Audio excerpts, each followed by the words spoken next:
Wow! Wow!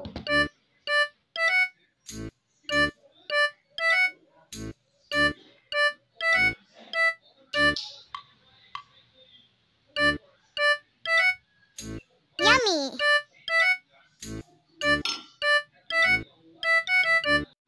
Good morning mga langga! Magandang umaga! Magluluto po ako ngayon ng, ano bang tawag dito?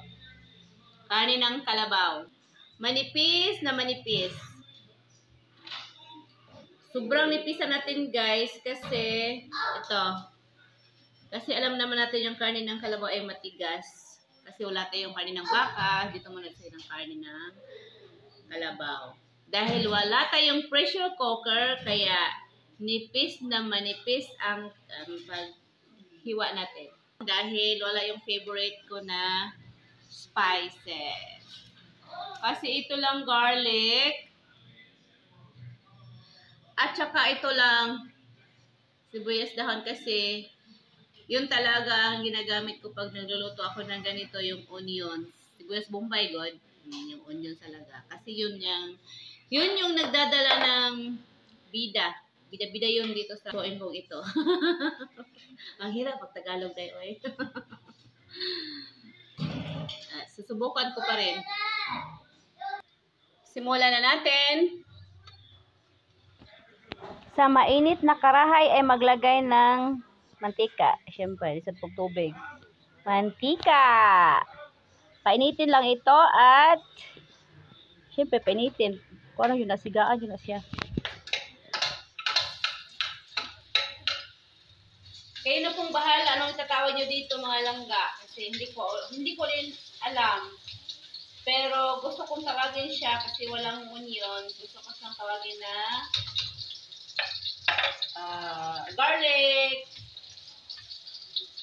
Garlic kalabaw.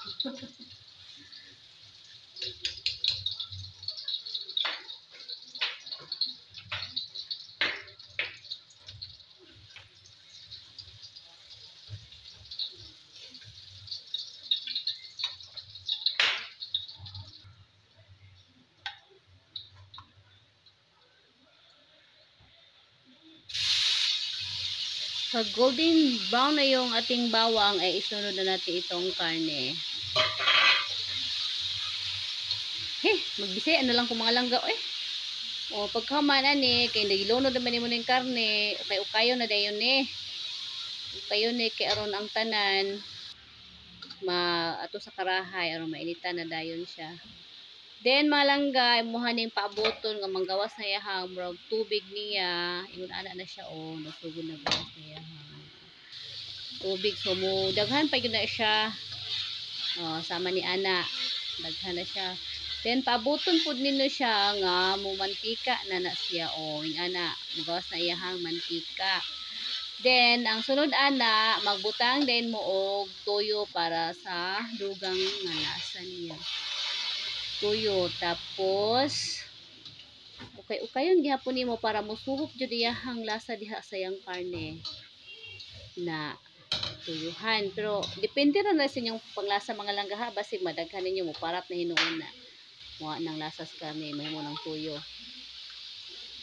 And then human ana pag hamli ukay-ukay, mix na gyud na siya. Nagkutaw dai ko og kuan ka kung palapot bitaw siyang sauce. Nagkutaw ko akong gamit mga langga kay kanang crispy mix kay naa naman ko na siya mga lamastaan na siya mga paminta, na siya parat. So mao na ako ang easiest way nga sa iyang enhance na po siyang lasa. Then lapot na po na siya yung sauce. Ayan. Na ayang sauce. You see. Na takluban po nato na para mas mukuan pa jud yang lasa. Mulami pa gyud siya. And then mo humukumok pud gamay. Then ukay-ukay na sad nimo and then wala na siya, luto na siya. Ready na diyan ang imuhang kinakusgang sibuyas dahon kay wala man lagi onions or bombay. Mo na lang na siya. So mga langga pag tilaw jud nako ani mga langga kay lami gyud siya ay as in dili siya para sakto lang. Wow! Sarap! Thanks for watching! Bye-bye! Sarap! Oh! Tubig! Ha? Tubig! Nama dito! Bayad! Naa dito! Parawa dito!